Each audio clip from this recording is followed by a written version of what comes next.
Assalamualaikum warahmatullahi wabarakatuh. Alhamdulillahilladzi an'amana bi ni'matil iman wal islam. Asyhadu an la ilaha illallah wa asyhadu anna Muhammadar Rasulullah.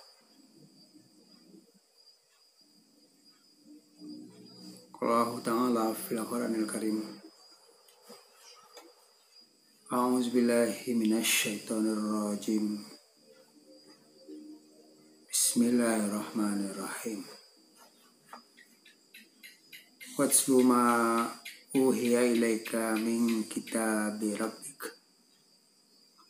La mubaddila li kalimatih.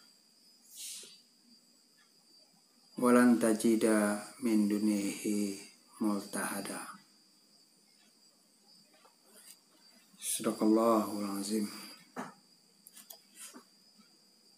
Saudara-saudara para pendengar video yang berbahagia, pertama mari kita bersyukur kepada Allah Subhanahu wa taala yang telah memberikan nikmat yang begitu banyaknya sehingga manusia modern tidak bisa menghitung berapa jumlah dan nilai pemberian dan nikmat Allah. Dan secanggih apapun alat untuk menghitungnya, sungguh manusia tidak akan sanggup akan menghitungnya. Wa in ta'udu ni'matallahi la tuhsuha. Sekiranya engkau menghitung-hitung nikmat Allah, tidak sanggup kamu untuk menghitung, merinci dan membilangnya. Untuk itu marilah kita selalu meningkatkan rasa keimanan dan ketakwaan kepada Allah Subhanahu wa taala. Semoga hari demi hari hidup penuh dengan arti, penuh dengan makna yang bernilai berukuran dunia dan akhirat. Saudara-saudara pendengar yang berbahagia, sekarang sebagai title judul daripada ceramah yang diangkat dan diapungkan ke permukaan berdasarkan surat Kahfi ayat 27 dan 28. Ini merupakan cara dan strategi Nabi Muhammad untuk menyampaikan dakwahnya di kalangan kaum kafir Quraisy. Memang Nabi Muhammad tidak inti-inti dan tidak pernah berhenti daripada tantangan godaan dalam menyampaikan pesan dakwahnya. Tidak mudah, tidak mulus jalan yang ditempuh dan dilaluinya. Memang itu dari dahulunya. Baik Nabi Musa, Isa, Nuh, Ibrahim, menjalankan misi dakwahnya penuh dengan tantangan-tantangan dan penderitaan-penderitaan, tapi dengan semangat juang, dengan gigihnya, dengan dibantu oleh Allah, tidak pernah kendur dan tidak pernah goncang goyah. Bagaimana situasi dan kondisi yang mempengaruhinya. Bagaimana orang mengatakan Allah tidak ada dan hari akhir itu pun tidak ada, tapi dia tetap mengatakan Allah ada. Allah yang mengatur segala urusan dari langit sampai ke bumi ini, dan kepada Allah semuanya dikembalikan, semua urusan-urusan. Kaum muslimin yang berbahagia, watslu ma uhiya ilaika min kitabi rabbik, bacakanlah apa yang diwahyukan kepadamu hai Muhammad dari kitab Al-Quran. Di sini ada namanya perintah untuk membaca, membaca yang tersirat maupun yang tersurat. Kita membaca wahyu Al-Quran, ya, sebab kalimat perkataan Allah dari masa ke masa, zaman ke zaman pun tidak akan berubah, tidak akan bergeser sedikit pun juanya. La mubaddila li kalimati,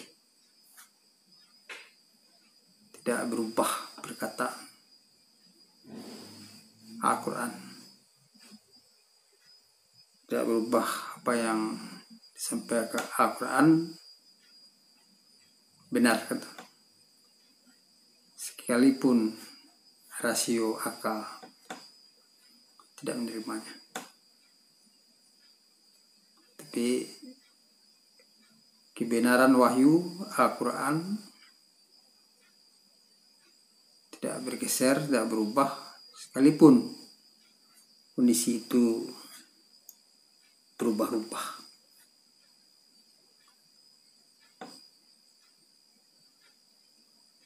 Kemudian walan tajida min dunihi multahada,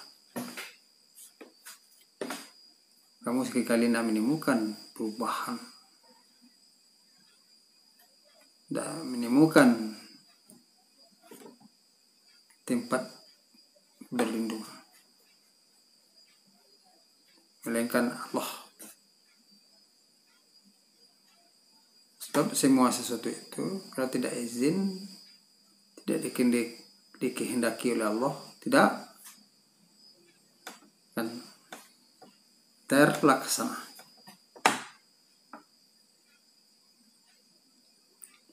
Kaum muslimin yang berbahagia, kemudian wasbir nafsaka ma'allazi yada'una rabbahum bil wadah wala ashi yuriduna waja'ahu wala ta'du aynaka anhum turidu zinatal hayatid dunya wala tuti' man falna qalbahu an zikrina wattaba'a hawahu wa kana amruhu furuta.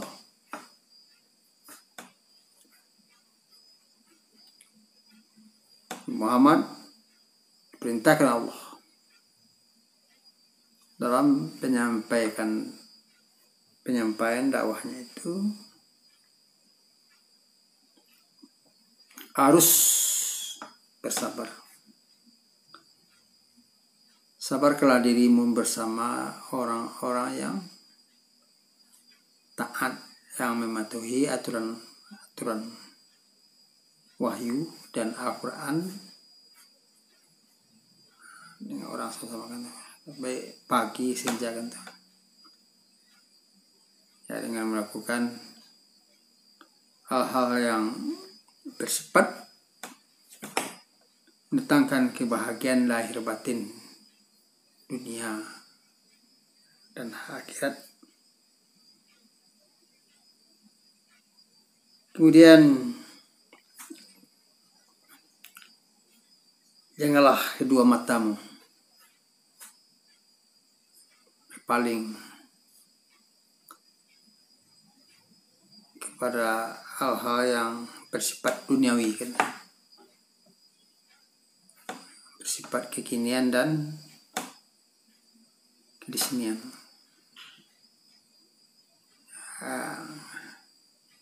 Lihat kekayaan orang-orang yang tidak percaya pada Allah semakin hari semakin melimpah ruah dan bertambah terus, tapi keengkaran, kedurhakannya pun bertambah. Itu wahai Muhammad, janganlah kamu tergoda dan terpengaruh oleh hal-hal yang bersifat sementara waktu saja. Sebab bagi orang yang beriman bertakwa, tempat kembali yang baik adalah ke surga, ke sisi Allah Subhanahu wa ta'ala. Ya, memang zaman sekarang kalau kita lihat tingkat ekonomi ya dikuasai oleh orang-orang yang tidak percaya kepada Allah. Maka pendidikan, perusahaan, ya, siapa yang menguasai hari ini? Itu orang yang ingkar, yang menentang adanya Allah dan menentang hari kiamat. Ya, semua itu adalah sebenarnya pemberian Allah yang tidak diredainya, atau pemberian segera yang cepat, tapi nanti dilipatkan siksaan dan azab kepada mereka, ya, baik di waktu menghembuskan nafas terakhirnya atau dalam alam kubur penuh dengan kegelapan kubur. Nah, di dunia ini kan terang, sebab mata hatinya yang buta, yang sebenarnya. Itu wala tuti' man aghfalna qalbahu an zikrina. Jangan pula kamu tergoda, terpengaruh pada orang-orang yang hatinya telah tersekat, hatinya telah lalai untuk berbuat baik, untuk mendekatkan potensi hati dirinya kepada Allah. Jadi ada hatinya yang terjarak, terjauh, terusir dari rahmat Allah, sehingga hidupnya telah berputus asa. Bertemu dengan Allah, bertemu dengan hari kiamat. Itu orang-orang yang tidak beriman. Jadi pikiran, jiwa, hatinya itu ya seputar alam nampak, yang segera, yang nyata kan, sehingga tidak memikirkan lagi hal-hal yang abadi, hal-hal yang kekal dalam hidupnya itu sendiri. Nah, yang sebenarnya mereka itu dalam hidupnya telah mempertuankan dirinya dan nafsunya sendiri. Mereka itulah orang-orang yang berkelebihan dan melampaui batas. Beginilah taktik dan strategi Nabi Muhammad dalam menyampaikan dakwahnya. Dia tetap teguh pendiriannya bersama dengan orang-orang yang mencintai Allah dan mencintai Rasul. Kemudian mereka pun tidak ragu-ragu dengan kedatangannya hari kiamat dan hari kemudian itu sendiri. Itu marilah kita pertama bacakanlah kepada mereka Al-Quran wahyu. Kemudian diterima sesuatu itu bukanlah tugas daripada Rasul. Rasul yang tugasnya hanya menyampaikan pesan-pesan. Sebab terbuka atau tertutupnya hati, terjaraknya hati seseorang itu adalah Tuhan yang mengetahui isi hati manusia itu sendiri. Hati yang telah tersekat benar, setengah tersekat, dan ada pula hati yang bisa dimungkinkan dekat lagi karena sudah pernah dekat kepada Allah Subhanahu wa Ta'ala. Dan inilah yang kita capai dan pula yang kita tuju sebenarnya dalam perjalanan dakwah. Sebab manusia tertarik yang singkat dan memikirkan yang panjang. Sebab yang dinamakan akhirat itu adalah hal-hal yang jauh, yang dinamakan dunia adalah hal-hal yang segera.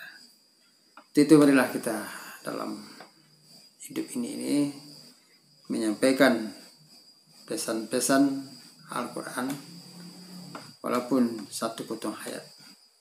Itu adalah tugas kita sebagai pendakwah. Hal yang baik disampaikan adalah tugas kita. Juga sesuai dengan seiring dengan belajar satu ayat satu potong juga kewajiban kaum muslimin untuk mempelajarinya.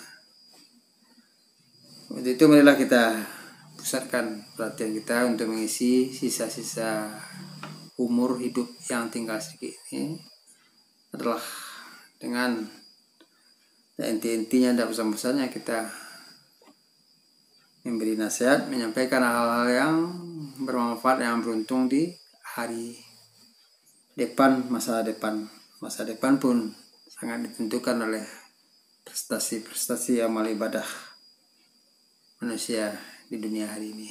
Sebab manusia dibalas sesuai dengan apa yang diperbuat dan apa yang dikerjakan. Walitujza kullu nafsim bima kasabat. Tiap-tiap diri dibalas sesuai dengan apa yang diperbuat dan dikerjanya. Wa hum la yuslamun. Dan sedikit pun manusia tidak akan dirugikan dan tidak akan dianiaya. Jadi apa yang diperbuat, apa yang dikerjakan oleh Bani Adam ini akan berimbas kepada kehidupannya sendiri kan. Orang-orang itu pula sebaliknya. Yang tidak tahan antara batu yang telah tertutup hatinya ya sekat-sekat itulah yang membawa kepada kecelakaan hidup di dunia dan kecelakaan hidup di kampung akhirat kelak nantinya. Jadi pada video ini ada manfaat faedahnya.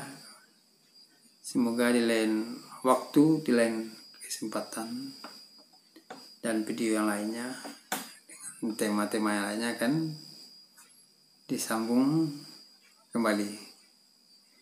Itu camkanlah dalam hidup diri kita ini. Semoga hidup semakin hari semakin bermakna dunia dan bermakna di akhirat, terhadap diri sendiri, terhadap keluarga, terhadap nusa, bangsa, dan agama. Sekian saja dahulu. Banyak maaf. Wassalamualaikum warahmatullahi wabarakatuh.